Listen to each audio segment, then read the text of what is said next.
Hello everyone, welcome back to our YouTube channel Appify. So today in this video I'm going to show you how to download and install AOL Mail app on your device.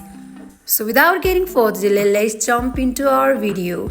If you're Android user, you can go to Play Store application, but if you're iPhone user, simply go to App Store, open up it.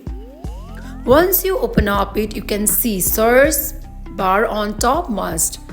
Here you can type in AOL Mail and then tap on search button that is located on your keypad. Once you tap on it, here in topmost you can see AOL Mail News Weather. Simply tap on download icon as shown here. Once you tap on it, it starts downloading.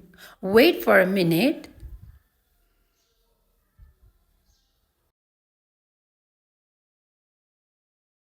You can see that you have successfully downloaded AOL Mail on your device. Once you tap on open button, it will open up AOL Mail on your device.